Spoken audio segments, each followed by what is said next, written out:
KBLA 1580 Santa Monica.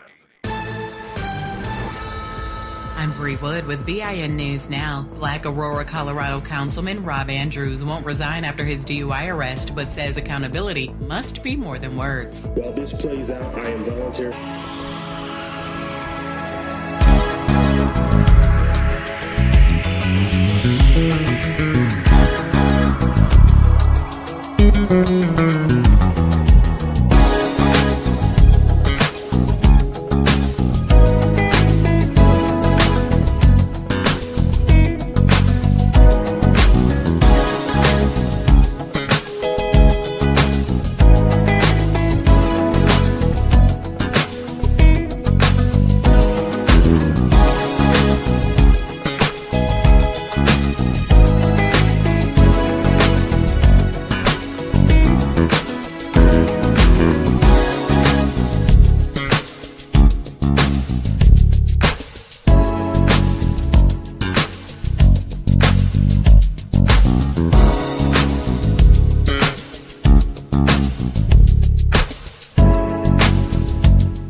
Race, social justice, sports, politics, art, music, culture. We do it all on the D.L. Hughley Afternoon Show. If you're not tuning in, then you are definitely missing out. It's the D.L. Hughley Afternoon Show weekdays from 2 to 4 only on unapologetically progressive KBLA Talk 1580. Like a brand new flavor in your ear. Yeah.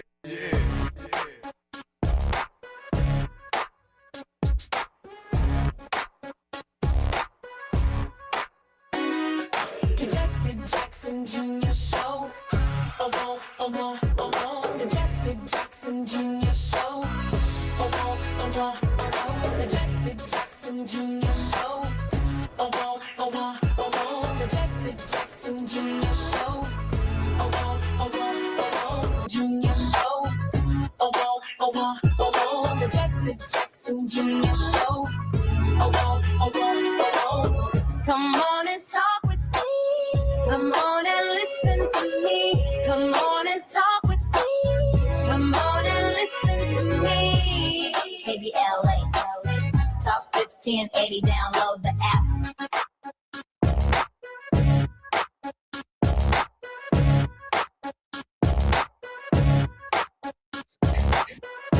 It's Tenacious Tuesday, Jesse Jackson Jr. Show. Welcome forward on KBLA Talk 1580. It's Tenacious Tuesday. A very special regular contributor is none other than Liz King. Liz recently served as the Education Equity Senior Program Director for the Leadership Conference on Civil and Human Rights, a position she held from 2015 until 2025. In this role, Ms. King led the organization's work to ensure that all students are fully included in welcoming schools from early childhood through post-secondary education that prepare them for college, careers, life, and the full exercise of their social, political, and economic rights.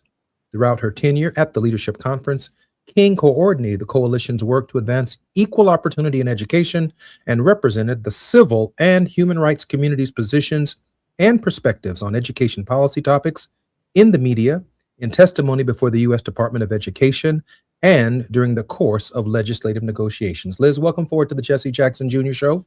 Congressman, always a pleasure to be here. Thank you so much for having me. Liz, I am so excited that you are a regular contributor on our show, and I'm equally as excited about an article that you brought to my attention earlier today titled How the Fugitive Slave Act Help Explains ICE's Terrorism Today. You're not going to want to miss our program. Our very special guest, contributor, Mr. Barrett Holmes Pittner, is a philosopher, author, educator, journalist, and founder of the Sustainable Culture Lab. In 2021, he published the celebrated book, The Crime Without a Name, Ethnocide and the Erasure of Culture in America, which NPR named one of the top books of the year. In it, he describes how ethnocide, the destruction of a people's culture while keeping the people, has shaped American life since the transatlantic slave trade. The destruction of African culture while keeping African people was a foundational component of the slave trade and a chattel slavery in the Americas. Through his work, research, and advocacy, Pittner has devoted himself to combating ethnocide by developing and cultivating a sustainable and nurturing culture for society. The current focus is to center the Reconstruction era of U.S. history to better understand American society today and supply a framework for reconstructing it along lines more Reconstructionism amendments to the United States Constitution. Barrett Holmes Pittner is a man after my own heart. Barrett, welcome forward to the Jesse Jackson Jr. Show. Thanks for having me, Congressman. So I'm going to do something fairly unique today. The last line of the introduction, he believes in adding amendments to the Constitution. And when I wrote the book, A More Perfect Union, Tavis, as well as everyone who's ever read the book, some of whom have referred to it as a landmark, first issued in 2001 and reissued in 2019 before my co-author, Frank Watkins, died of COVID during the COVID crisis. We offered 9 amendments to the Constitution of the United States, essentially a new Bill of Rights from 2001 to 2012 during my service in the Congress of the United States. But after I read Barrett Holmes Pittner's article, and you ought to go to Substack and get it right now, How the Fugitive Slave Act Helps Explain ISIS Terrorism Today, I shared with Liz that I want to let Barrett Holmes Pittner do most of the talking on this show. But for a few questions that I might ask for clarity here and there, Barrett, welcome forward to the Jesse Jackson Jr. Show. Thanks for that wonderful introduction. I'm looking forward to talking as much as I can. Oh, that's happening. Liz, we have about 3.5 minutes before we come forward. Liz, why don't you get us started? Yeah, look, what I thought you would really appreciate, what your listeners would really appreciate is about Barrett's perspective and his analysis. You and I talk a lot about history, and we talk a lot about, we need to know where we've been to know where we're going. And I think one of the pieces in the analysis that Barrett provides in this Substack is that, we've been talking, there's a lot of national conversation about global models of authoritarianism. And is that what's happening in the United States? Is this Nazi Germany? Is this Soviet Russia? And what Barrett offers to us is no, what we are seeing is an American history of authoritarianism that's come back again. And so I think a lot of what Barrett's going to be sharing with us is what we are called to do in reaction and response, and the future that we are called to build, and the way in which the Reconstruction era in the United States has provided a roadmap, provided a groundwork for us to build off of. So I would love, Barrett, if you could just start by sharing sort of why is it that you see the what's happening right now in Minneapolis as an American style rerun, and just sort of share with the audience here today what happened before and how this is being replicated again, and what that tells us about how to resist and how to move forward in creating the country we all deserve. Barrett, we have about 2 minutes before the break, and then I promise you're going to have a straight 20 minutes.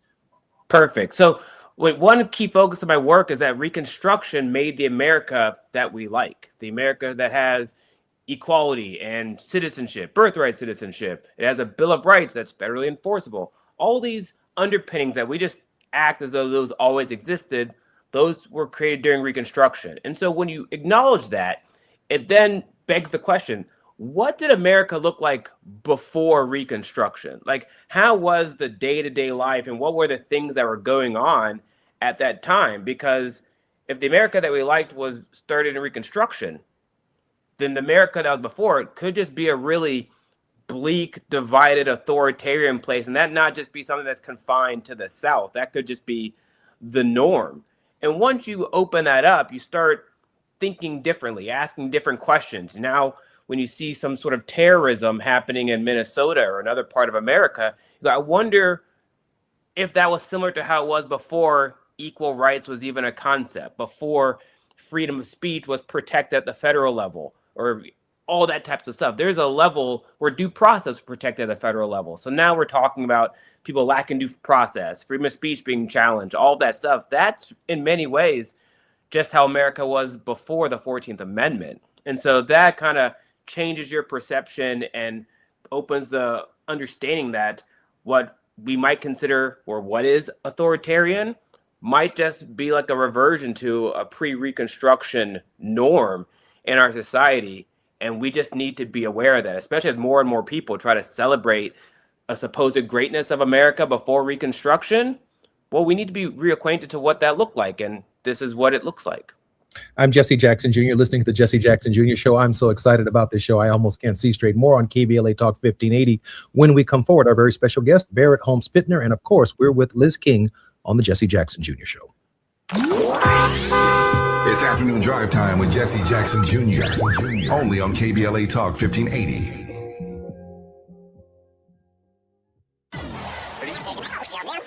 Hey, KBLA delegation, you know what's better than laughing? Laughing while celebrating the legends who made us laugh in the first place. KBLA Talk 1580 is proud to present our annual Black History Month luncheon. And this year, we're honoring comedy greats, trailblazers who broke barriers, and funny bones at the same time. You had to grow up early when we was growing up because your parents were sending to the store to buy.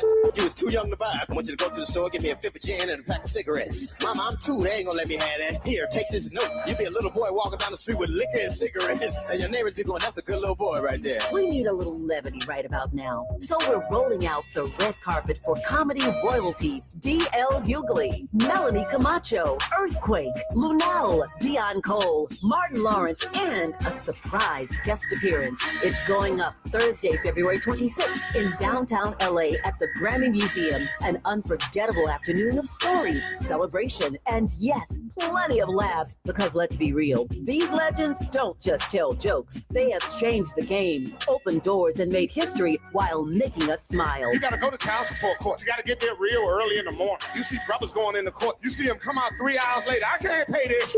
Let me talk to you, baby. Please, let me talk to the witness, Your Honor. Let me talk to the witness. Brother be working for 3 weeks, get his check, is $43.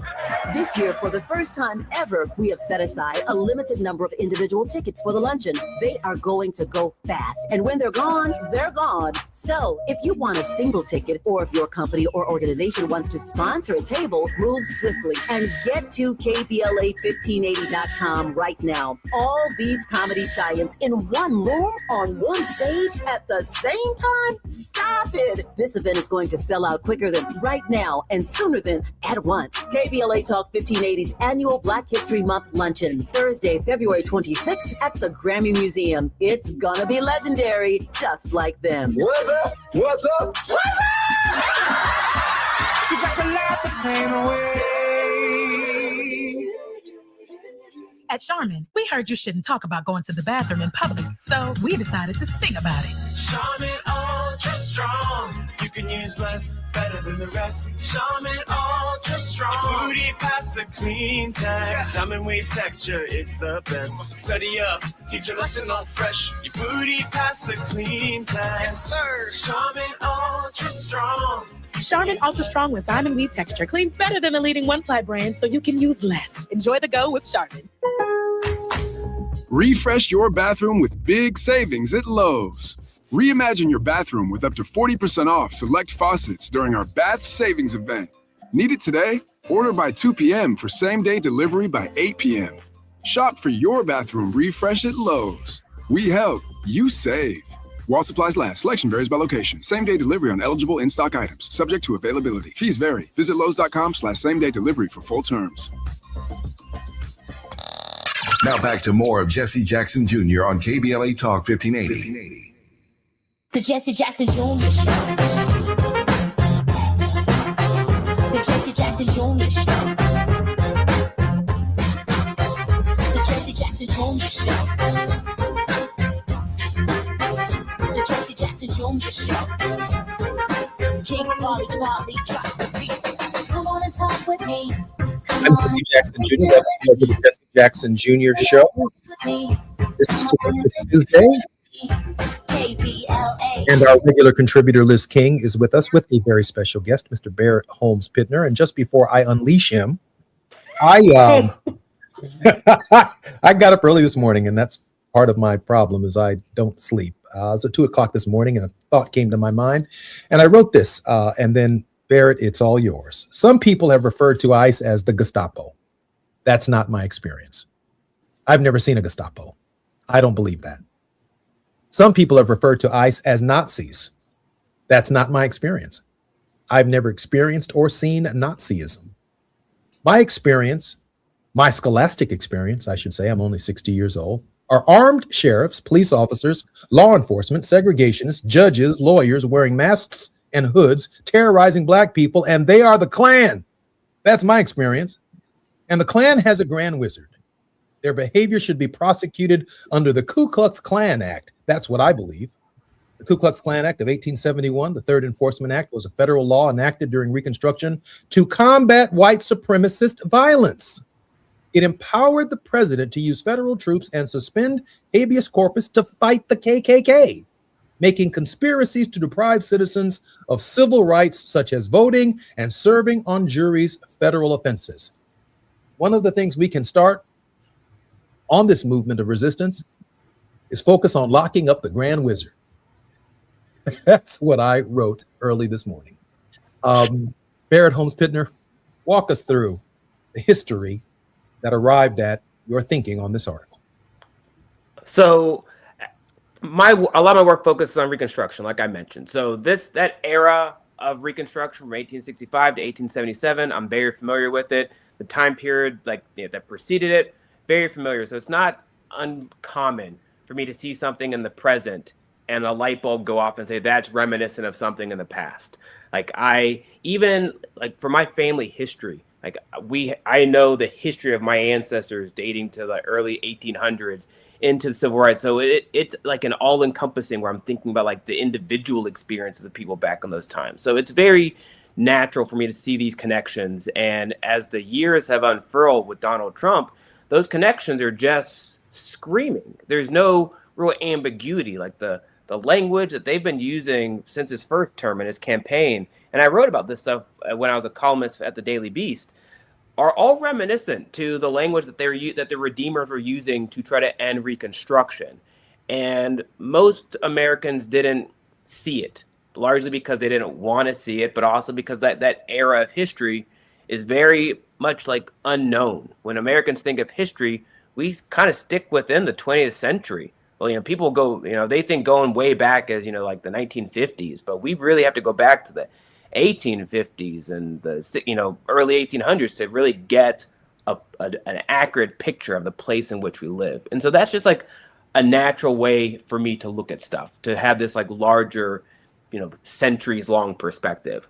I'll say so when I saw Minnesota and Minneapolis and the Fugitive Slave Act, it was natural for me to think of something like that. But I will say, and sometime in December, Liz and I got coffee or something, and she mentioned that she was thinking about the Fugitive Slave Act for something that she was working on. And so I already had a little bug that was in my brain where the Fugitive Slave Act was just maybe if it was a little further back, it got inched a little further forward in December. And then when Minnesota shows up, it's just evident, literally ICE is going out there and kidnapping people. And they're taking them to these detention centers, which many of them are in the South. A New York Times story just came out the other day that they've kidnapped a bunch of Somali immigrants and sent them to a detention center in Texas. That is just Fugitive Slave Act. They're just kidnapping. And a key thing for the Fugitive Slave Act to consider is if you're an African American and you had documentation that proved your freedom, these mercenary bounty hunters weren't really caring about that. They would destroy those that documentation, and then send that person to the South. If they got paid, they didn't care. So the notion of people getting arrested and their identification being essentially meaningless to ICE, like there's a clear American precedent for that. And so this just aligns. It's very, very clear. And I also, when people think of like the Gestapo or the Nazis and like, what you wrote at 2 a.m., they often are thinking about like the federal government having these mercenaries. And since the Fugitive Slave Act wasn't like the American military doing it, it was, individuals, it was bounty hunters. People are more inclined to act as though those are two just vastly different things. Like, what's the example of the federal government doing it? And I think that like misses the forest for the trees, because we're really talking about like a Southern white supremacist way of life that is spreading beyond the South. And if the South's power at a particular moment has a ceiling of they only can like influence the states, or maybe they can't even influence their own state, and now they have to create the Ku Klux Klan to terrorize Republican politicians so they can reclaim power in the states. Like, this is an ideology that's just been trying to grow. And if it grows from a state level or it grows from like a band of mercenaries to federal, it's the same thing, just with like a different access to power. And so like that's what we're talking about here. Back in the 1850s, they didn't control the federal government, so they couldn't do it. So they had to protect the Constitution and support Southerners paying mercenaries to go and kidnap African Americans and force them back to the South. And so like the parallels are just really obvious and stark, and they're something you can't miss once you start taking that broader view of history. The title of his article is How the Fugitive Slave Act Helps Explain ICE's Terrorism Today. I have not read an article this clear in at least a decade. Liz? Yeah, I mean, there's just so much here. And originally when Barrett and I first started talking about the Fugitive Slave Act, I was thinking about the ways in which the parallels that I saw were the federal government seeking to require state and local government to violate the human rights of the people within its territory, right? Because the entire premise of this Fugitive Slave Act was to deny states the option of being free states, to deny people who had escaped to these northern states that had rejected slavery, to deny those people their freedom. And so what we're seeing again here is local leadership in Minnesota, local leadership in Minneapolis, and in the state of Minnesota rejecting this, insisting that the people within that state be treated civilly, and then seeing the federal government intervene. But I think this point about, where is the line between the federal government and vigilantism? Where is the line between the federal government and paid bounty hunters? I mean, there's just so much going on here. And I think part of what I continue to find striking is that we know who the heroes are of that story. And they are trying so hard to rewrite that history. And they tried even at the time. And Barrett talks about this a lot in his writing as well, sort of the effort to destroy Reconstruction, to manipulate the story of Reconstruction, to undermine the successes of Reconstruction, even in that real time. And so I think this call for us to understand that history, to know what happened there, is just so powerful right now.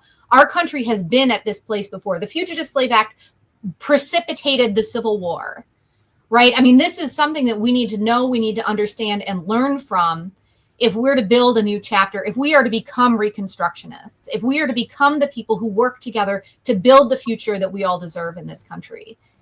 And I just think it's so powerful. And I know, you, Congressman, you talked about the Ku Klux Klan Acts. One of the things that Barrett has mentioned, I think it would be great to hear, Barrett, if you could talk more about the 13th, 14th, and 15th Amendment, how those worked as promoting an affirmative vision of what rights meant in this country.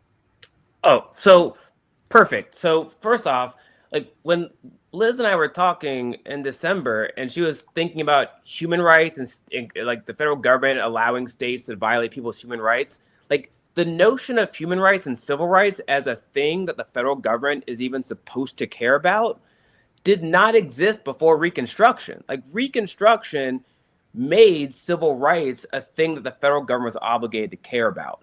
And then therefore, like, human rights is like, civil rights is like America's iteration of human rights in the 1860s, 1870s.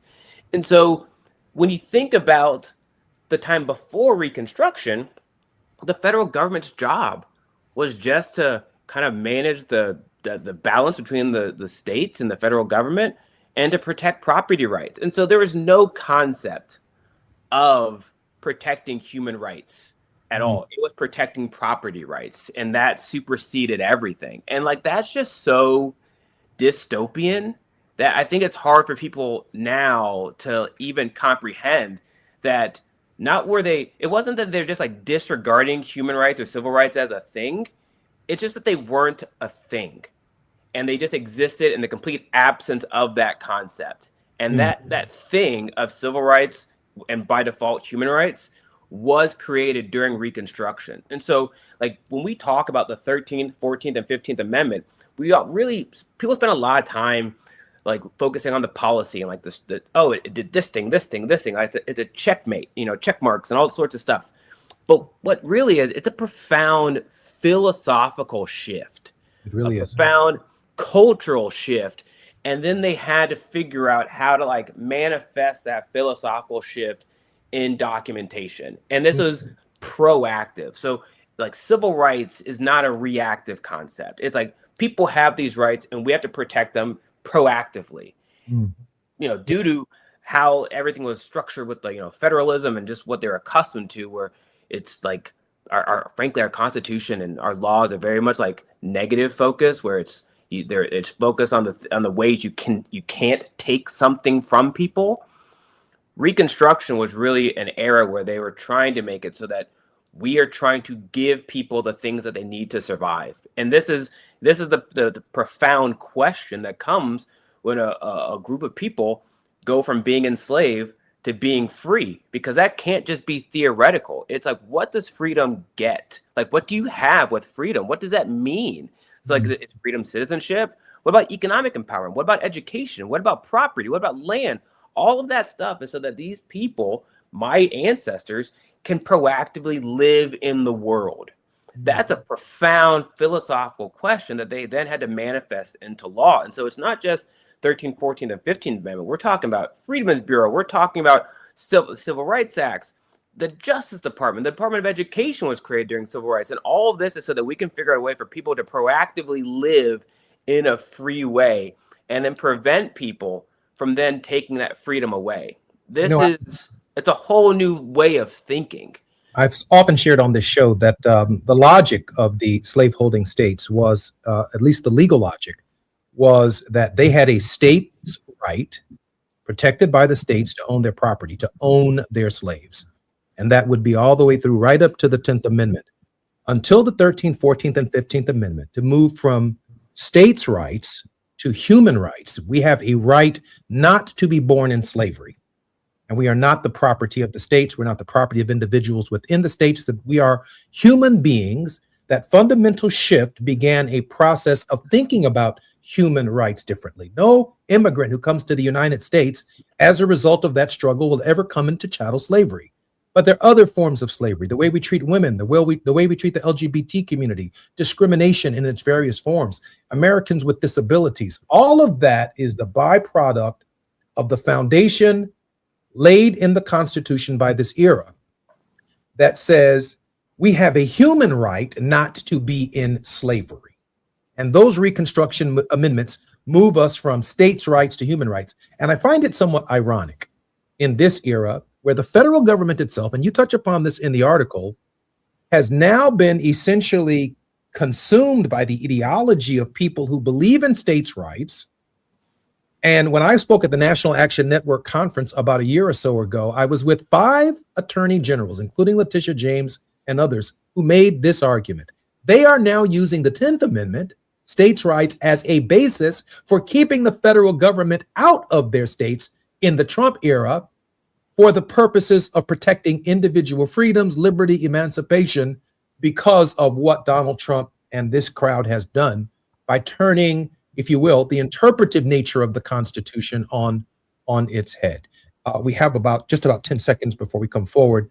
But I did want to say that I want everyone who can hear my voice, Google how the Fugitive Slave Act helps explain ICE's terrorism today. It's about a 3,500 word Substack article written by our very special guest, Barrett Holmes Pittner, who lays out the most comprehensive case for where we find ourselves at this hour.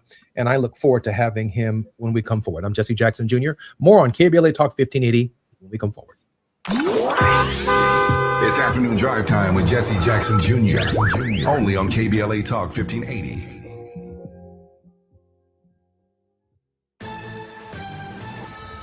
Amber Payton with BIN News Now. A Cook County, Illinois judge has ordered the release of Antonio Porter, a Black Chicago man wrongfully convicted in a 2002 Southside murder. I've been fighting a long time for my son. I've been really fighting for him. Porter, who was serving a 71-year sentence despite witnesses recanting, will be freed with electronic monitoring, though a release date has not been set. Rapper Kanye West is standing by his apology for past anti-Semitic remarks following a full-page ad in the Wall Street Journal linking his behavior to a brain injury and bipolar diagnosis. In a new interview with Vanity Fair, West rejected claims it was a PR move, saying the apology came from genuine remorse and a desire to stand for love and positivity.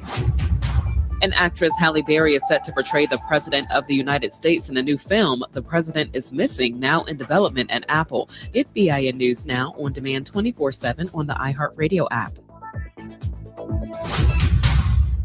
For victims of drunk and drug driving, our grief is unique. But you are not alone. You always have a place at MAD. Call our 24-hour victim helpline at 877-MAD-HELP or visit mad.org. This is the KBLA Sports Minute with Ray Richardson. At the end of the regular season, 10 NFL teams were looking for a head coach. 7 of those teams have hired a new head coach, but none of the openings went to an African-American. Cleveland, Arizona, and the Las Vegas Raiders are the last remaining teams still interviewing candidates. It would not be a good look for the NFL, which preaches diversity, to have 10 openings for a head coach, and none of those jobs are filled by an African-American. At the moment, only 3 of the NFL's 32 teams have an African-American head coach. Aaron Glenn with the New York Jets, Todd Bowles with the Tampa Bay Buccaneers, and D'Amico Ryan with the Houston Texans. The odds makers in Vegas list Seattle as a 4.5-point favorite over New England in the Super Bowl. Super Bowl 60 is scheduled for February 8th in Santa Clara, the home stadium of the San Francisco 49ers. No debates, no speculation, just the info you need. That's your KBLA Sports Minute. I'm Ray Richardson. More news, opinions, and conversation when we come forward on KBLA Talk 1580. Are you 50 or older? This news is for you. The CDC recommends you get vaccinated against pneumococcal pneumonia. Even if you're healthy, your age puts you at risk. People 50 or older are over 6 times more likely to be hospitalized with pneumococcal pneumonia compared to adults 18 to 49. Just one shot can help protect you. Learn more and schedule at vaxassist.com. That's VAXassist.com. Sponsored by Pfizer. It all comes down to this, folks. Yep, the entire season is on the line. But my throat has officially thrown in the towel. Sounds like you need Vicks VapoCool drops. They're max strength and vaporize sore throat pain. Whoa! These VapoCool drops hit fast. Speaking of fast, did you just see that play? Yeah, he vaporized that ball. That pun should have come with a penalty. Vaporize sore throat pain with Vicks VapoCool drops. Use as directed. VapoCool.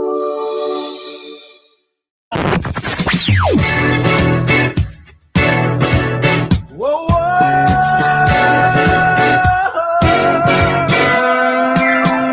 This is KBLA Talk 1580. Talk radio. That's music to your ears.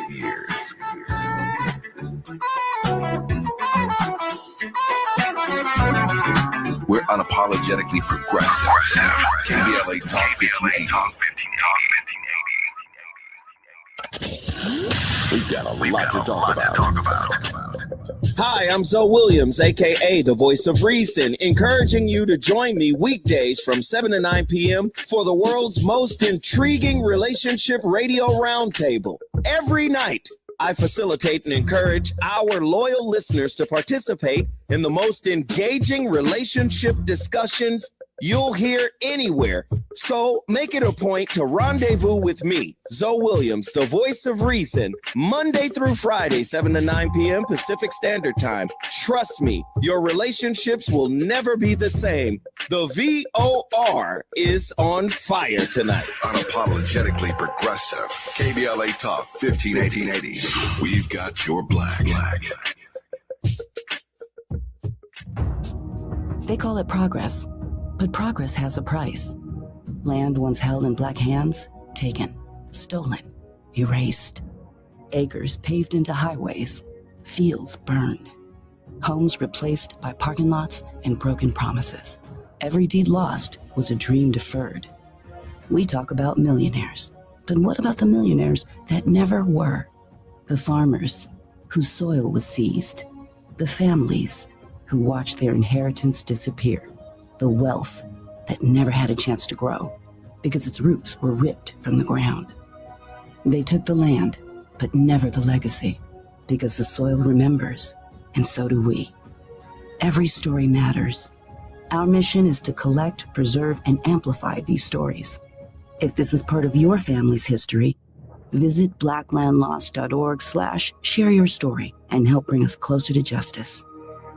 KBLA Talk 1580, connecting you with the world. African Focus Incorporated is a community-based organization whose mission is to bring Africans and African Americans together, lead charitable initiatives on the motherland, and educate people from all walks of life on the beauty, legacy, and opportunity of Africa's 54 nations. And it's that time once again when African Focus is teaming up with KBLA Talk 1580 for our 8th annual African Focus Trailblazers Tour. Travel with us in 2026 when we're headed to the Southern African nations of Zambia and Botswana for a historical, cultural, and vacation tour led by me, Dominique DePrima, Cultural Ambassador for African Focus Incorporated. Enjoy luxurious accommodations, conscious fellow travelers, shopping, adventures, cultural tours, wildlife safaris, and a giant waterfall, one of the world's 7 wonders, along with a chance to be of service at an orphanage on the continent. Become an AFI trailblazer by exploring the motherland with a nonprofit organization that has members in Africa and America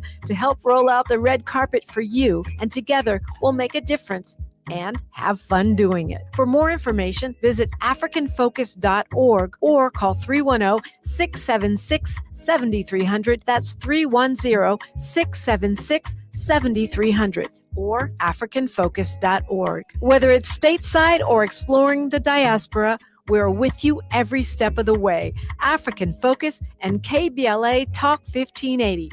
Come go with us. You're listening to Jesse Jackson Jr. on KBLA Talk 1580. The Jesse Jackson Jr. Show. The Jesse Jackson Jr. Show.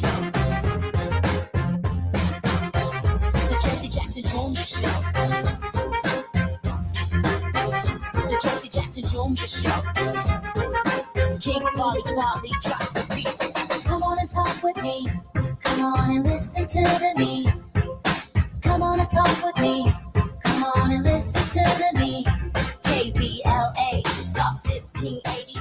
Download the app. I'm Jesse Jackson Jr. Welcome forward to the Jesse Jackson Jr. Show on KBLA Talk 1580. Our regular contributor, Liz King. Prior to joining the leadership conference, Ms. King served as the Senior Policy Associate for Education at the Children's Defense Fund, where she focused on school discipline reform and school funding equity. King's policy and advocacy career began as legislative director for Congressman Shaka Fatah, where she advised and represented the congressman on education, healthcare, women, children, and family policies. Liz, welcome forward to the show. Congressman, always a good time. Always a good time. And our very special guest, hot off the press, Barrett Holmes Pittner, January 26th, 2026. He writes how the Fugitive Slave Act helps explain ISIS terrorism today. And here's his thesis. By knowing this history, we can learn how to respond to ISIS terrorism by reconstructing a better America. I want to read just a brief portion of that article and then pitch it to Mr. Pittner. The Fugitive Slave Act de facto allowed for the hunting and kidnapping of all Black Americans in northern states. The only refuge for Black Americans resided either in their ability to show these Southern bounty hunters i.e., the Texans and the Floridians who are embedded in ICE that Mr. Abbott and Mr. DeSantis sent to our cities, the ability to show these Southern bounty hunters their papers to prove their freedom or protection from white abolitionist Northerners. Normally, Black Americans required both because Southern bounty hunters had no qualms about kidnapping a free Black American and destroying their documentation if they supposedly fit the profile of an escaped slave. If you've ever watched the movie 12 Years a Slave, you know exactly what he's talking about. So long as they got paid, they did not care if they captured the right person to prevent these kidnappings. Force needed to be countered with equal force. Very quickly, the same dynamic is currently at play in Minneapolis, yet to adequately understand the parallels between ICE and the Fugitive Slave Act, we must acknowledge that both of them are manifestations of the way of life and ideals of pre-Reconstruction South, and they're spread beyond the South into the rest of the nation. Additionally, it is imperative that we understand the significant, yet mostly unknown role Minnesota played in America's pre-Civil War battle over slavery. Barrett Holmes Pidner, help bring us to Minnesota. So the Minnesota angle I discovered just throughout my research, but it's fascinating because there's this Fort Snelling, that was created in 1819, and eventually that fort grew, more people went there, and it became Minneapolis. And so Minneapolis didn't become a city until 1854. So we're talking, we're at like 30 years here of buildup. And what would happen at this military fort is that military officers would get a stipend to pay for a servant, an assistant, someone to help them out. They're an officer. There's a hierarchy. And these people would often bring an enslaved person instead and then pocket that money. And so the American military was de facto just funding slavery in Minnesota since 1819. And as a result of that, since these were not states, these were territories and military outposts, there were no federal or state courts for African Americans to state their claim for their freedom, because since they were above the 36th parallel, that meant that those territories slavery was illegal in that area. So them being enslaved in this area was illegal, but the military was enslaving them, and there were no courts. So how do you remedy this?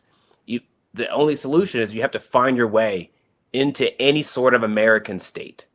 And often that state was Missouri, and they would arrive in St. Louis. And so in the 1830s, an enslaved woman whose only name we know is Rachel, no last name, filed in St. Louis Circuit Court that she was imprisoned at Fort Snelling, enslaved at Fort Snelling, and they gave her freedom, because since she was in a free state, she got her freedom because she was living in a free state. And that's what happened. So she got her freedom. And now this created a process where if you're an enslaved person and you made it to St. Louis and could find your way to a court and could find a white lawyer that would represent you, you just make this claim. And so from the 1830s, this became just like a regular practice. Rachel wasn't the only one. There were many, many others. But in 1846, an African-American couple who was imprisoned at Fort Snelling made their way to St. Louis, and this is Dred and Harriet Scott. And so they made their way to Fort Snelling, to St. Louis in 1846. And if it wasn't for a procedural error in their first trial, they probably would have been granted their freedom, and we would have never heard these names. But due to that procedural error, their court, their suit extended into the 1850s. And when 1850 happened, that's when the Fugitive Slave Act happened. And now it became legal for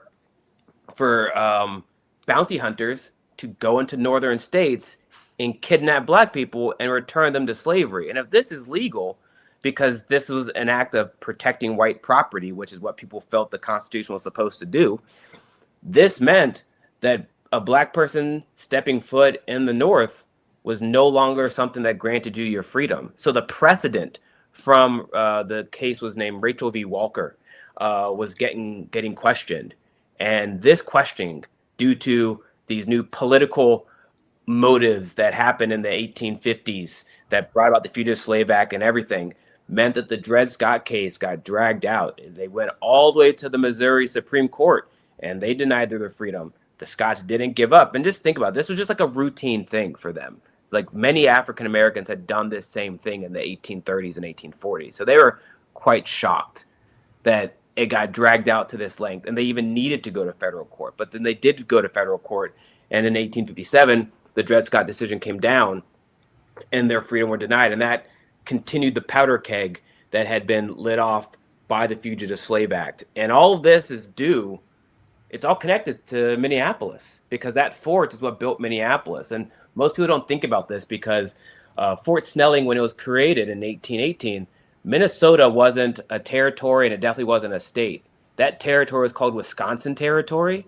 And so people kind of think it's Wisconsin, but it's actually Minnesota that has this unique connection to Dred Scott and the present that people aren't thinking about. And when you think about it regarding ICE, it's like the amount of immigrants who are following the process of going to court and doing their check-ins and making sure they're following the rules and the precedent and what's happening. And ICE is just denying that and acting as though they're doing something criminal and arresting them and sending them to detention centers in the South. It's the same thing as what the Scots are doing. They're doing something that in the 1830s and 40s was pretty routine for Black people who were illegally enslaved in the North, doing the proper process to get their freedom. And now it's denied. I'm Jesse Jackson Jr., listening to the Jesse Jackson Jr. Show. More with Liz King and Barrett Holmes Pittner when we come forward.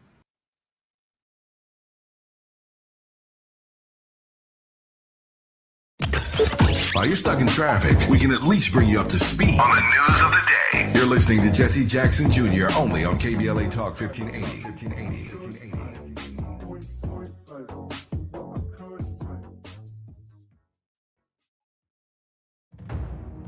They call it progress, but progress has a price. Land once held in black hands, taken, stolen, erased.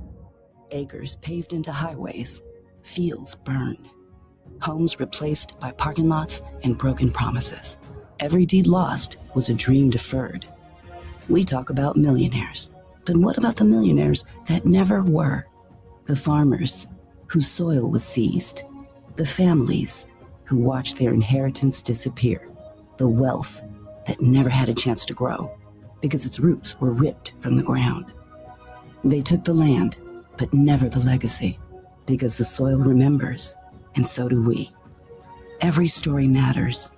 Our mission is to collect, preserve, and amplify these stories. If this is part of your family's history, visit blacklandlost.org/share your story and help bring us closer to justice. KBLA Talk 1580. We've got a lot to talk about. KBLA Talk 1580, connecting you with services and solutions. LA County's new Justice Care and Opportunities Department, or JCOD, is here to support justice-involved individuals and their families. The JCOD Support Center is now taking calls at 1-833-LACJCOD. That's 1-833-522-5263. Available 7 days a week from 6 a.m. to 11 p.m., the Support Center is your one-stop shop for re-entry issues and court support. They offer court reminders, connections to local services, transportation assistance for housing, court appearances, and childcare. The JCOD hotline provides personalized help to connect you with services that you need. And don't forget to check out justiceconnect.org for more information. Remember, it's free and available every day at 1-833-522-5263. This is a community call to action from KBLA Talk 1580. Lena Bloom for the Bail Project. Imagine you're stuck in a jail cell and you can't afford bail and someone offers you a way out. Just plead guilty and you can go home and kiss your kids goodnight. What do? What thousands have. You plead guilty whether you are or not. Cash bail makes poverty a crime. That's why the Bail Project helps those who can't afford it while fighting to end cash bail, because freedom should be free. Brought to you by the Ad Council. Not everything announces itself. Some things simply arrive, and the room is compelled to adjust. This is grooming without apology, without noise, without compromise. Gods and money, organic formulations, clean precision, crafted for skin that does not ask for permission to be felt. Element Cream, a rare hydration layered like an oud at dusk, measured, enduring, unmistakably masculine, moisturizing oil, a quiet revolution, restoring what stress, climate, and time attempts to claim. This is not skincare. It is composure made visible. It is inevitability. Gods and money exist impeccably. Discover the ritual at godsandmoney.com. That's Gods and Money, MONY.com. Now back to more of Jesse Jackson Jr. on KBLA Talk 1580. The Jesse Jackson Jr. Show. The Jesse Jackson Jr. Show. The Jesse Jackson Jr. Show. The Jesse Jackson Jr. Show. I'm Jesse Jackson Jr. You're listening to the Jesse Jackson Jr. Show on KBLA Talk 1580. Our regular contributor, Liz King, is with us, along with the very special guest, Barrett Holmes. Ms. King's education career began as a middle school teacher in South Philadelphia. She holds a BA in government and religion from Wesleyan University and an MS in elementary education from St. Joseph's University. Liz, welcome forward to the Jesse Jackson Jr. Show. Thank you, Congressman. Always a pleasure.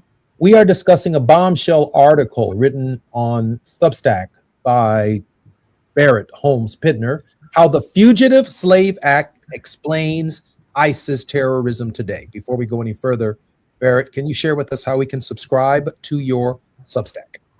Oh, yes. My Substack, the name of it is called The Reconstructionist. So the website is the-reconstructionist.com. Just go to that and you can subscribe to my Substack, and it's as simple as that. Pretty easy. I appreciate you very much. Liz, why don't I pitch it to you? Yeah, thank you so much, Congressman. I mean, you know, one of the things that we're thinking about with all of the violence is Minneapolis. On some level, the racism has got so bad now that it's killing white people. And we have seen this model before when the racism gets so bad that it gets outside of what was meant to be its confines of violence against people of color. And now it is taking white lives. You know, part of what I've been thinking about is Ella Baker and the murder of Goodwin, Schwerner, and Cheney. And, you know, these were three civil rights leaders, three civil rights volunteers who went to Mississippi to help advocate for voting rights.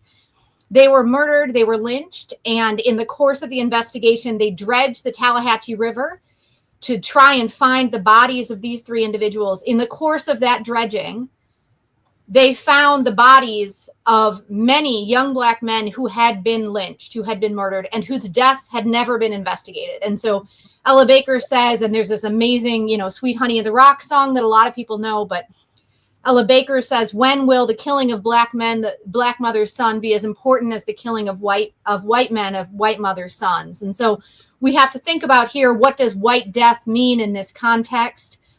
We know that there were white lives that were lost during the abolition movement. We know that white lives that were lost during the civil rights movement of the 50s and 60s, obviously numerically paled in comparison to the sacrifice of Black people and other people of color who fought for the freedom for all of us. We have seen recently the accusation, they don't use the language of race traitor, but that's what they meant when they were talking about Renee Good. Those are the words they meant when they use those other words. And it is now, now is the moment. If it was a moment before, it was, geez almighty, if not today, then when will white people come together and realize that whatever whiteness, whatever benefit you may think you get from whiteness, whatever security and protection you think that it provides you, it's a lie. It's a lie. It's always been a lie. Not only is it a lie, it won't keep you physically safe anymore. And I think that is the question now that is immediately in the face of white communities. In Barrett's piece, he talks about the way in which the Fugitive Slave Act meant that the violence of slavery became in the faces of white Northerners. So white Northerners who had chosen to ignore it, who were unaware somehow, who chose to separate themselves from it, were no longer able to do that. And what we're seeing in Minneapolis is every day, more and more white bodies are taking to the street and saying, not in my name, not in my neighborhood. And so, I think there's just so much to take here. This really is a moral question for every single person, no matter their background. Which side are you on? Which side are you on? And I think it's just, there's so much here. I know there's just so much here, Congressman, about what does it mean for any of us right now? What is our obligation as human beings? As we approach our word of hope, which I'm going to ask Barrett Holmes Pittner, our very special guest, to give us in the final 3 minutes of our program, I'm reminded of Reverend James Reeb on March 11th, 1965, the very day I was born. He was beaten to death between Selma and Montgomery. 14 days later, Viola Luizzo met a tragic end. Both whites who came from the North, South, to join the Selma to Montgomery campaign for voting rights, for human rights, for civil rights, for equal opportunity. And it was a pivotal moment. Lyndon Johnson took to the floor of the Congress and said, listen, with all of those blacks that had been dredged from the bottom of the Mississippi River, it was not enough to move the president of the United States, quite like the killing of Jimmy Lee Jackson, Reverend James Reeb, Viola Luizzo, and a hot summer.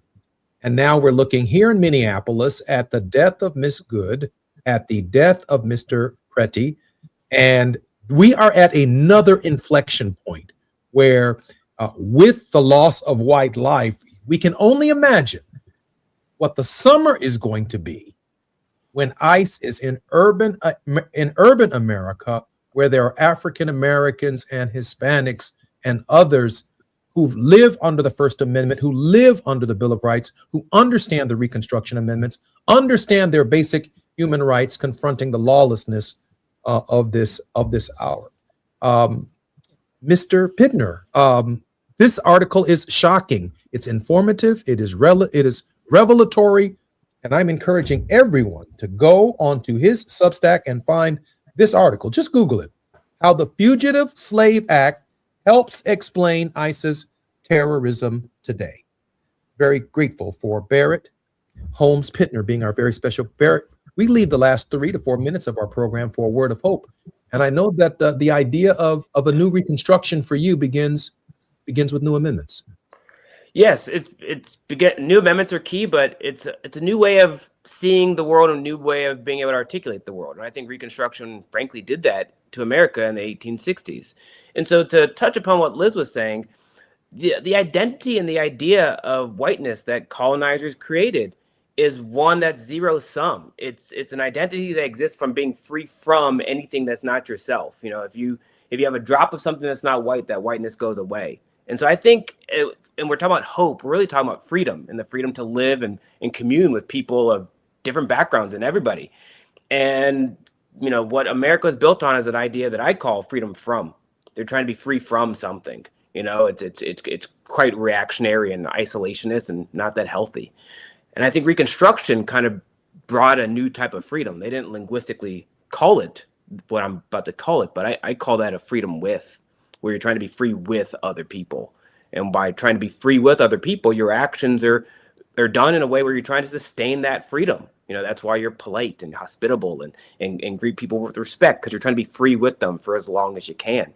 And I think the white Americans from the Civil Rights era to the abolitionists to Reconstruction to the present that are getting terrorized by the American establishment and the norm are the ones that are trying to be free with people, regardless of their race, regardless of their ethnicity, regardless of their gender. And that counters the freedom from kind of destructive norm of freedom that we built this country around. So the hope is if we continue to try to be and work to be free with other people, we can reconstruct our society in a much grander, better way. And we already did that. Reconstruction clearly is an era where they tried to be free with Black people. And it made America an immensely better place. And now we have people from all over the world that we can be free with, that I think will also make America an immensely better place. The title of the article, How the Fugitive Slave Act Helps Explain ICE's Terrorism Today, was published, I believe, just yesterday on thereconstructionist.com. You can Google that article and find the Substack of our very special guest, Barrett Holmes Pittner. I'm so honored that you spent time on our show. Barrett, I could do this with you for 3 hours. I'd like to give you an hour just to read the whole article. And I hope you come back before this article grows cold and before the summer gets hot, because people have to understand the context of this. Liz, thank you very much for bringing our very special guest to the program today. Always great to be in partnership with you, Congressman. I look forward to our show together again next week. I'm Jesse Jackson Jr. You've been listening to the Jesse Jackson Jr. Show. Our very special guest in this hour has been Barrett Holmes Bittner, extraordinary philosopher, author, educator, journalist, and founder of the Sustainable Culture Lab. In 2021, he published a celebrated book, The Crime Without a Name, Ethnocide and the Erasure of Culture in America. More on the Jesse Jackson Jr. Show, Tenacious Tuesdays with Barbara Arnwine when we come forward. KBLA 1580 Santa Monica. I'm Amber Payton with BIN News Now. A Cook County, Illinois judge has ordered the release of Antonio Porter, a Black Chicago man wrongfully convicted in a 2002 Southside murder. I've been fighting a long time for my son. I've been really fighting for him. Porter, who was serving a 71-year sentence despite witnesses recanting, will be freed with electronic monitoring, though a release date has not been set. Rapper Kanye West is standing by his apology for past anti-Semitic remarks following a full-page ad in the Wall Street Journal linking his behavior to a brain injury and bipolar diagnosis. In a new interview with Vanity Fair, West rejected claims it was a PR move, saying the apology came from genuine remorse and a desire to stand for love and positivity. And actress Halle Berry is set to portray the President of the United States in a new film, The President is Missing, now in development at Apple. Get BIN News Now on demand 24/7 on the iHeartRadio app. For victims of drunk and drug driving, our grief is unique. But you are not alone. You always have a place at MAD. Call our 24-hour victim helpline at 877-MAD-HELP or visit mad.org. This is the KBLA Sports Minute with Ray Richardson.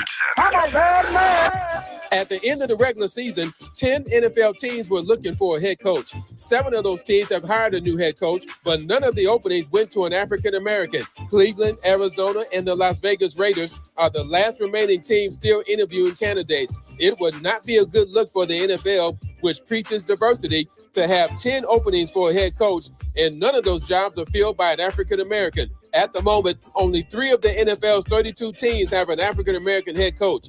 Aaron Glenn with the New York Jets, Todd Bowles with the Tampa Bay Buccaneers, and D'Amico Ryan with the Houston Texans. The odds makers in Vegas list Seattle as a 4.5-point favorite over New England in the Super Bowl. Super Bowl 60 is scheduled for February 8th in Santa Clara, the home stadium of the San Francisco 49ers. No debates, no speculation, just the info you need. That's your KBLA Sports Minute. I'm Ray Richardson. More news, opinions, and conversation when we come forward on KBLA Talk 1580. Let's do this. On the evening of Monday, January 26th, something special happened. Hundreds of people joined me for a live preview session on the anatomy of a great conversation, and we went deep, for starters, on the notion of curiosity. I mean, real curiosity. The kind that transforms how you connect with anyone, anywhere. We explored why most conversations fall flat, and I revealed 3 of the top 5 killers of curiosity that sabotage even the best communicators. But here's the thing, we only scratched the surface. The full 4-week journey begins Monday, February 16th with the Founding Members Cohort. This course is for podcasters, leaders, entrepreneurs, anyone who knows that your next great opportunity can begin or end with the quality of a conversation. Space in this Founding Cohort is limited, so go to TavishTalks.com right now. That's TavishTalks.com. Click register or scan the QR code. Don't let this conversation happen without you.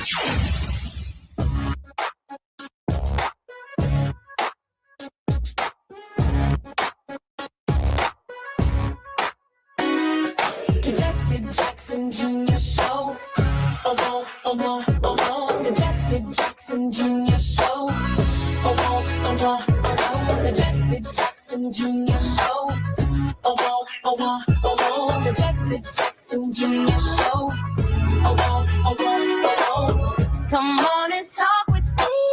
Come on and listen to me. Come on and talk with me. Come on and listen to me. KBLA. 1580, download the app.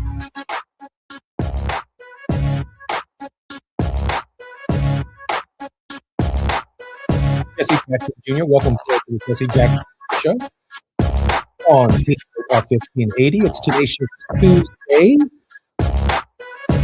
In the previous hour, Liz King and Brother Barry Holmes Whitner with his new article titled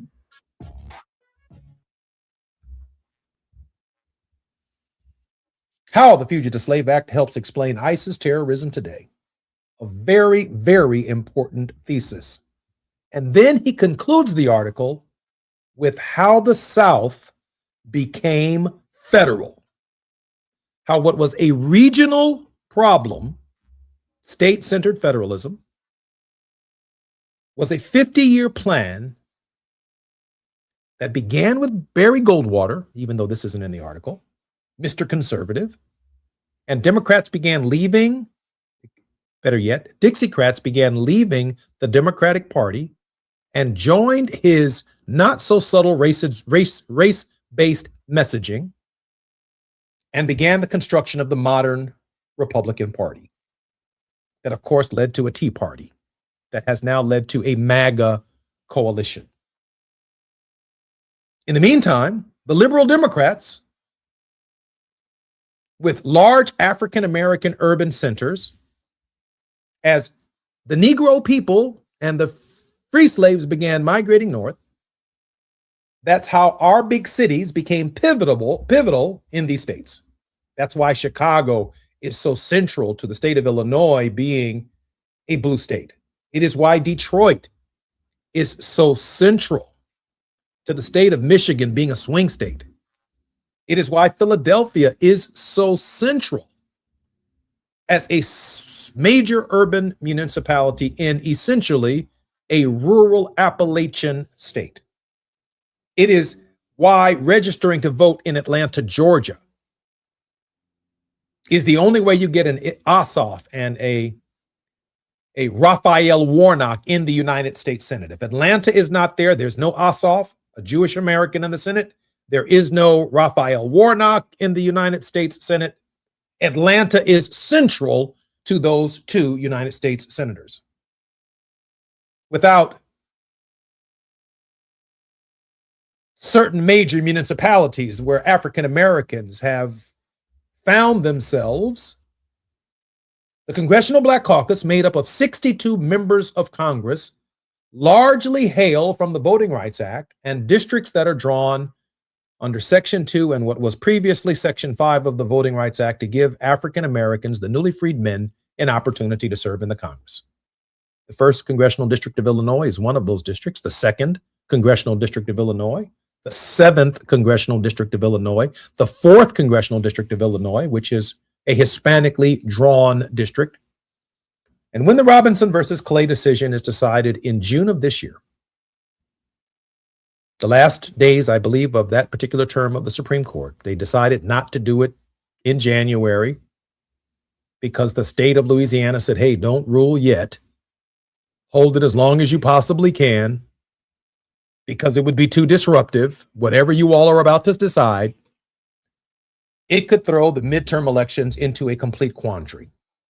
If the Supreme Court rules in Robinson versus Clay that Section 2 of the Voting Rights Act is unconstitutional, it means not only can Pam Bondi bring a lawsuit against a historically African American congressional district, it means that any group of white plaintiffs in a congressional district can sue the state, arguing that they have been discriminated against in the construction of the district, and therefore they are not getting representation in the Congress of the United States. I know something about this. And I share this with the leadership of KBLA and my good friend Tavis Smiley. I had to be in this campaign to see it for myself, whatever the outcome may be. I've had to work in the red parts of this district, which did not exist in the 17 years that I was in Congress, to share a vision of inclusion to even be considered. And it's doubly difficult being Jesse Jackson Jr. because the assumptions from the red-looking North is that I'm part of Chicago. When the reality is, in Chicago, on the South Side, in the Black communities, we have more in common with rural Illinois and their funding needs, their property tax concerns, the quality of their life, because everybody up in the north side of Chicago, downtown, they get everything. And then they paint with a broad stroke, that's Chicago. That's a code word for that's Black.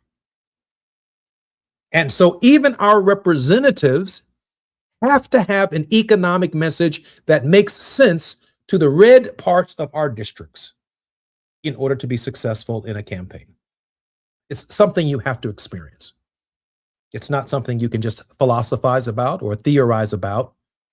But the country, I'm not prepared to say that it's hopelessly divided, because Jesse Jackson had a way out of this for all of us, to which I am profoundly grateful.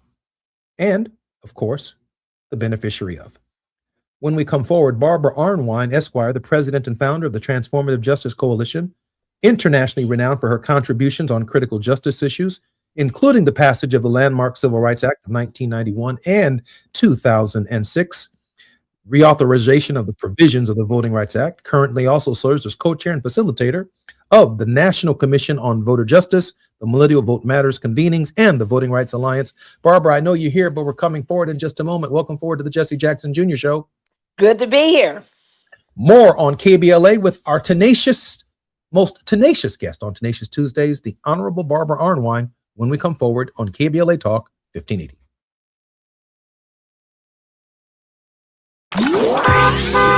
It's afternoon drive time with Jesse Jackson Jr.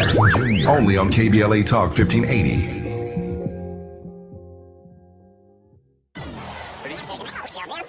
Hey, KBLA delegation, you know what's better than laughing? Laughing while celebrating the legends who made us laugh in the first place. KBLA Talk 1580 is proud to present our annual Black History Month luncheon. And this year, we're honoring comedy greats, trailblazers who broke barriers, and funny bones at the same time. You had to grow up early when we was growing up, because your parents were sending to the store to buy.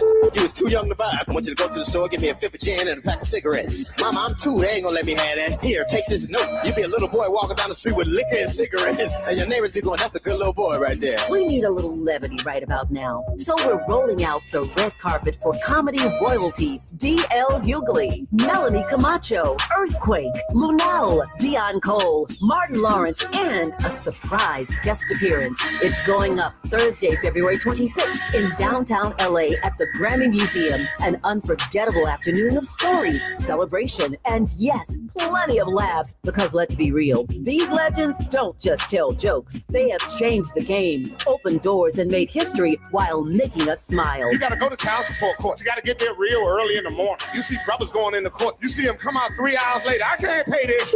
Let me talk to you, baby. Please, let me talk to the witness, Your Honor. Let me talk to the witness. Brother be working for 3 weeks, get his check is $43. This year, for the first time ever, we have set aside a limited number of individual tickets for the luncheon. They are going to go fast, and when they're gone, they're gone. So if you want a single ticket, or if your company or organization wants to sponsor a table, move swiftly and get to KBLA1580.com right now. All these comedy giants in one room on one stage at the same time? Stop it! This event is going to sell out quicker than right now and sooner than at once. KBLA Talk 1580's annual Black History Month luncheon, Thursday, February 26th at the Grammy Museum. It's gonna be legendary, just like them. What's up? What's up? What's up? You got to laugh the pain away. At Charmin, we heard you shouldn't talk about going to the bathroom in public, so we decided to sing about it. Charmin Ultra Strong. You can use less, better than the rest. Charmin Ultra Strong. Booty past the clean test. Salmon weave texture, it's the best. Study up, teach a lesson on fresh. Your booty past the clean test. Yes, sir. Charmin Ultra Strong. Charmin Ultra Strong with diamond weave texture cleans better than the leading one-ply brand, so you can use less. Enjoy the go with Charmin. Refresh your bathroom with big savings at Lowe's. Reimagine your bathroom with up to 40% off select faucets during our Bath Savings event. Need it today? Order by 2 p.m. for same-day delivery by 8 p.m. Shop for your bathroom refresh at Lowe's. We help, you save. While supplies last, selection varies by location. Same-day delivery on eligible in-stock items, subject to availability. Fees vary. Visit Lowe's.com/same-day delivery for full terms. Now back to more of Jesse Jackson Jr. on KBLA Talk 1580. The Jesse Jackson Jr. Show. The Jesse Jackson Jr. Show. The Jesse Jackson Jr. Show. The Jesse Jackson Jr. Show. King Quality drop the beat. Come on and talk with me. Come on and listen to the me. Come on and talk with me. Come on and listen to the me. KBLA Talk 1580. I'm Jesse Jackson Jr. Welcome forward to Tenacious Tuesdays on the Jesse Jackson Jr. Show. Our most tenacious host is none other than attorney Barbara Arnwine. Barbara, welcome forward to the show. It's great to be here. Barbara, I got to congratulate you first and foremost for a successful walkout this week. Share with our listeners what that meant across the country and in Minnesota. Oh my goodness, 50,000, an estimated 15 to 50,000 people. It looks like the 50,000 is the right estimate. Took to the streets of Minneapolis and in other places around the country. And everybody, this was last Friday before the murder of Alex Preety. So I just want people to know that they took to the street in a general strike. Did you hear me? A general strike. They got 60 businesses to close their operations and to write a letter to President Trump saying, "End the metro surge. Get ICE out of here." And people were all over yelling, no ICE and other stuff I can't say on air, but they were chanting and making their desires known for ICE to get the H out of Minneapolis. It was beautiful. It was gorgeous. Thank you, people from all over the country who did it. We are working towards a new major national event. And I'll be talking about that more next week because it's about to be imminently announced, probably tomorrow. So I'll have to talk about it next week. But I just want to thank people. Now, when Alex Preety was killed, my deepest love to all the people who, despite the fact that they had just witnessed a murder, took to the streets in Minneapolis. All the people who said, "Stop lying, Kristi Noem. Just stop lying." Come on now. All the people who took those videos, we got about 4 to 5 camera angles now that we can look at, and who put the truth to the lie that was being told by her, by Miller, by all of these people, alleging that somehow this innocent man had gone there to, quote, ambush and kill officers. What a lie. And it was to cover up the maliciousness, the incompetence of their officers. Did everybody see? I don't know if everybody saw the video, not just of the murder, but did you see the video of the post-murder celebration with the officers clapping in joy that they had killed this innocent man? And it's going to turn out, I can guarantee you, it's not only that they wrongfully kill him, it's because of their incompetence. I don't know a police force in the country that can't have 7 men take down one guy. And he wasn't, football. He wasn't like a football player. This was a very lanky, but very, determined man. And for them to have pepper sprayed him, to have already pushed a woman to the ground. How sick can you be? I mean, these are some sick people. And I think that, I want to really congratulate the people in Phoenix, the people in Denver, the people all over the country who took to the streets on Saturday evening and Sunday and have said ice out and have said F ice and it's, and no more ice. And I want to really commend and let's talk about your colleagues in Congress. Now, we had 7 Dems who jumped. Shame on them. Just shame on them. And funded, who supported funding the, DHS. People, think about this. Last year, remember something called the BBB, the Big Beautiful Bill? That ugly piece of legislation that took away people's, health care coverage and did other evils. It gave $70 billion to getting ISIS funding up to $85 billion. To ICE, gave them $85 billion in total. And now they want another 10. They want another $10 billion so they can run around and harass all of us, destroy American safety, destroy our security, impose a fascistic state, all of this. And we must resist. And I'm so proud that people, the Senate, that already you've had even Dick Durbin, who has been known to, quote, support, quote, the other side and, quote, cross the aisle for bipartisanship, saying no way, no more money for ICE. And that, to me, is a good step. It's one that they must take.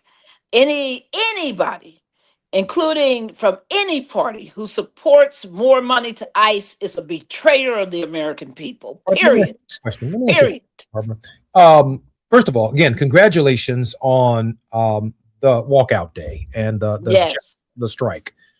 Is it your sense that this is heading in the direction of a general strike as the momentum builds for the entire nation to shut the country down? Is that where this is going? Absolutely. I mean, one thing that was clear, I mean, it's probably correct. A lot of people were saying prior to Pretty's, murder, Alex's murder and Renee's murder, people were saying, the country's not ready. But after killing, Keith Porter, after killing Renee Good, and now Alex Pretty, with all the tapes where everybody can see clearly what happened. He didn't have a car. He had nothing but his phone in his hand. And after people saw that, I think the atmosphere has now been created for a general strike, that the people are ready. And it's going to require, good organizing, but I'm hopeful that, people will realize what's at stake. One of the stories that I hope people have heard is that on Saturday, this is how cold-blooded these people are. This is how determined they are to destroy our democracy.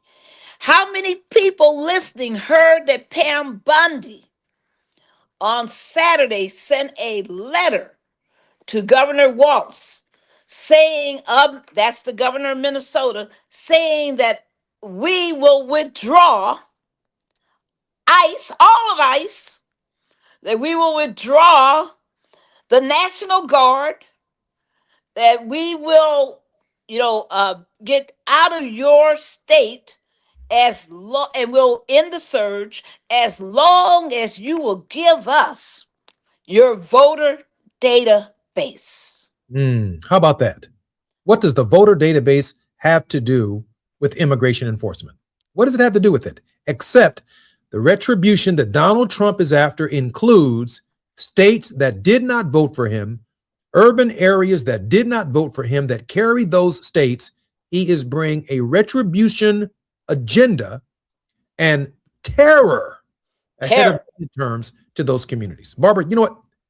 One thing I learned about preaching when I was in the seminary is when the moment is propitious.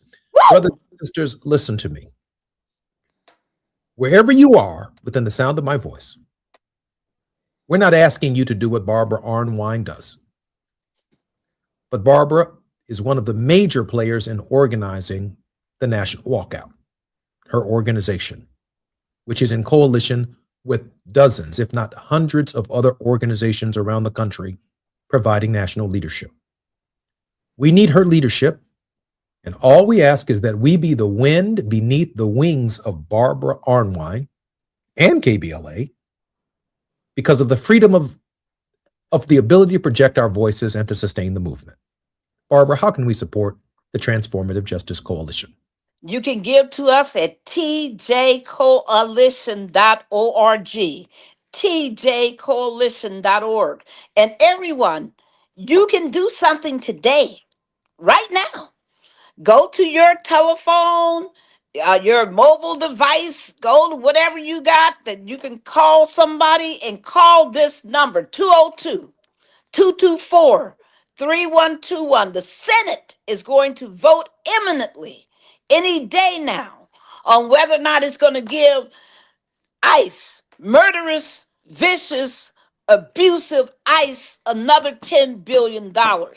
You call them right now, 202-224-3121, and tell those senators, vote no on DHS funding. No on DHS funding. No money to Homeland Security to kill us. No. Now, did you hear that no on Facebook? This isn't you, not for you, Barbara. Did you hear that no when you read the New York Times this morning? Did you hear that no on any other program in America? No, you heard it right here in real time. Propitious describes conditions, signs, or moments that are favorable, promising success, or showing a likelihood of a good outcome. Barbara Arnwine says, in this moment, the Senate is considering amendments for an additional $10 billion to ICE. For an additional $10 billion. Barbara, what's that number again? It's 202-224-3121. That's the congressional switchboard. All you got to do is tell them what state you're from, and they will send you to your two senators. Be sure to do this, people. Don't be telling me that there's nothing you can do. Don't be telling me that this is, that there's no action that is worthy. Don't tell us. You can make this call, and you can call every friend of yours and spread the word. Make sure they're making the call, because when it's over, people will be held accountable.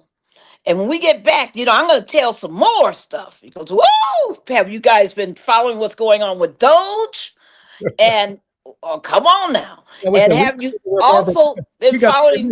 We got 3 minutes before we come forward. So go ahead and get started, Barbara. We got 3 minutes. Okay, good.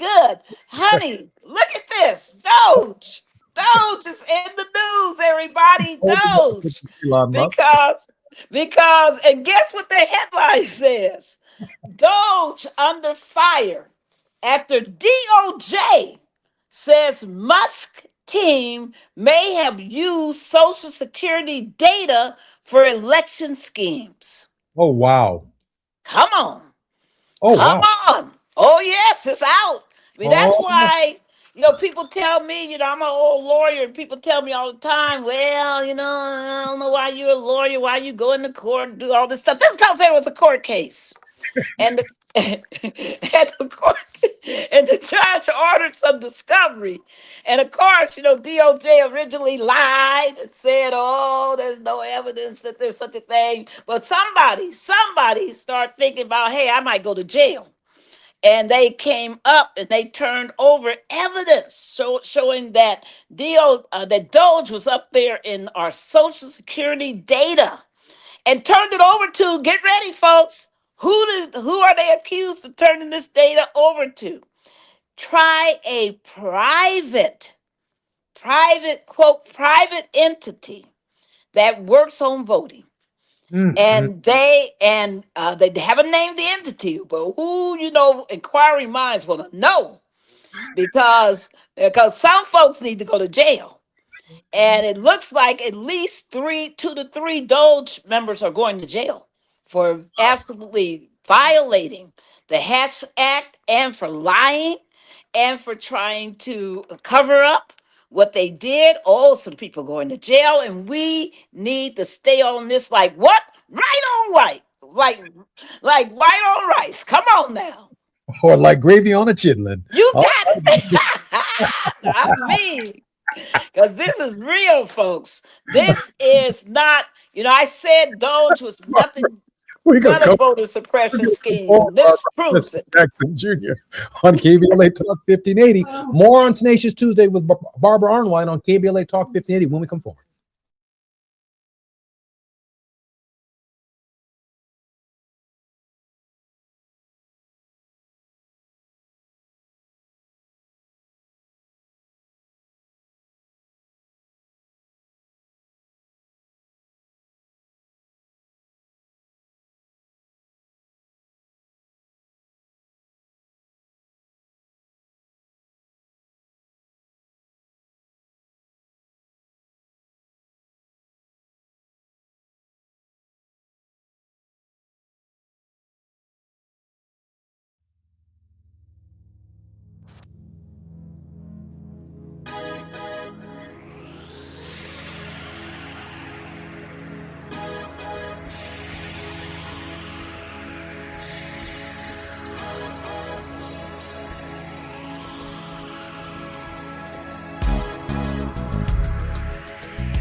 It's afternoon drive time with Jesse Jackson Jr.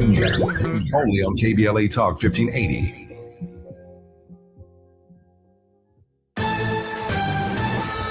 I'm Amber Payton with BIN News Now. President Trump says he has no plans to replace Homeland Security Secretary Kristi Noem, even as his administration reviews ICE operations in Minneapolis. I think she's doing a very good job. Trump says he wants a fair investigation into the shooting death of Alex Preddy in Minneapolis. President Trump has signed an executive order aimed at speeding up wildfire rebuilding in Los Angeles County, promising to cut red tape in hard-hit areas like Pacific Palisades and the historically black neighborhood Altadena. The president blamed California Governor Gavin Newsom and Black Los Angeles Mayor Karen Bass for what he called failures in wildfire preparation, response, and recovery, though it's still unclear how much impact the order will have. In North Carolina, Central University is earning national recognition for its online programs, ranking 3rd among HBCUs and 9th overall in North Carolina. Get BIN News Now on demand 24/7 on the iHeartRadio app. For victims of drunk and drug driving, our grief is unique. But you are not alone. You always have a place at MAD. Call our 24-hour victim helpline at 877-MAD-HELP or visit mad.org. This is the KBLA Sports Minute with Ray Richardson. At the end of the regular season, 10 NFL teams were looking for a head coach. 7 of those teams have hired a new head coach, but none of the openings went to an African-American. Cleveland, Arizona, and the Las Vegas Raiders are the last remaining teams still interviewing candidates. It would not be a good look for the NFL, which preaches diversity, to have 10 openings for a head coach, and none of those jobs are filled by an African-American. At the moment, only 3 of the NFL's 32 teams have an African-American head coach. Aaron Glenn with the New York Jets, Todd Bowles with the Tampa Bay Buccaneers, and D'Amico Ryan with the Houston Texans. The odds makers in Vegas list Seattle as a 4.5-point favorite over New England in the Super Bowl. Super Bowl 60 is scheduled for February 8th in Santa Clara, the home stadium of the San Francisco 49ers. No debates, no speculation, just the info you need. That's your KBLA Sports Minute. I'm Ray Richardson. More news, opinions, and conversation when we come forward on KBLA Talk 1580.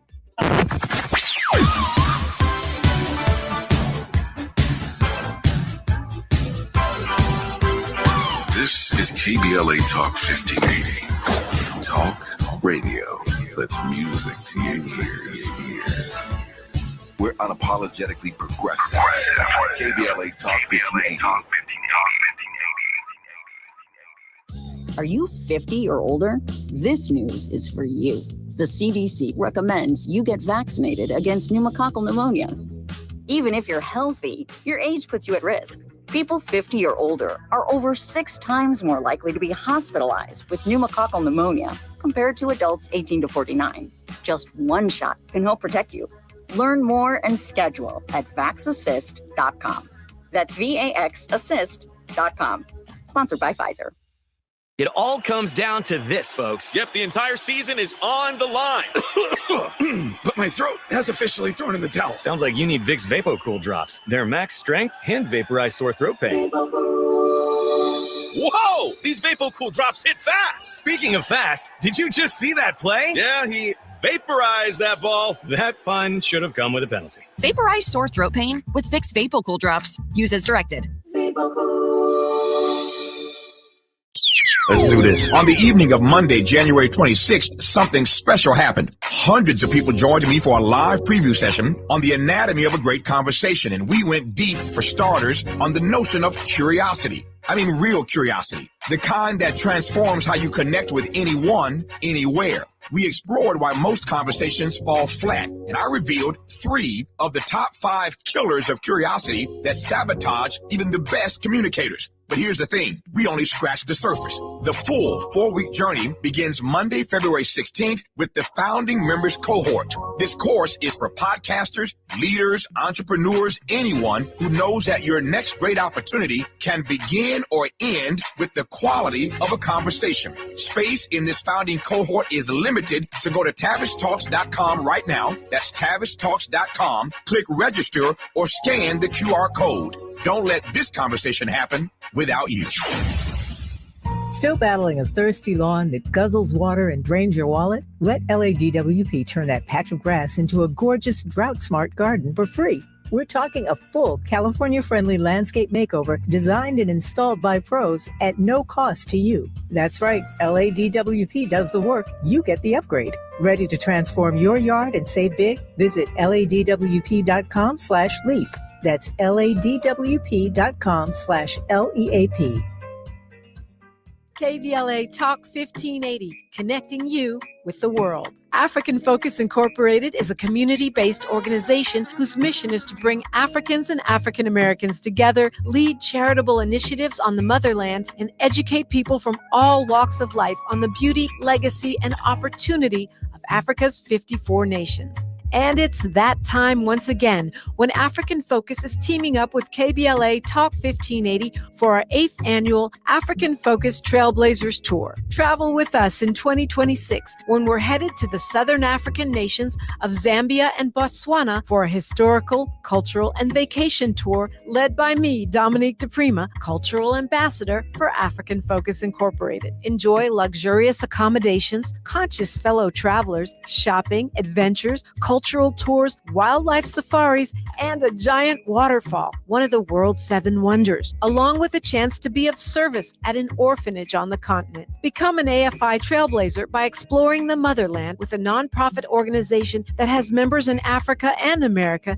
to help roll out the red carpet for you, and together we'll make a difference and have fun doing it. For more information, visit africanfocus.org or call 310-676-7300. That's 310-676-7300 or africanfocus.org. Whether it's stateside or exploring the diaspora, we're with you every step of the way. African Focus and KBLA Talk 1580. Come go with us. You're listening to Jesse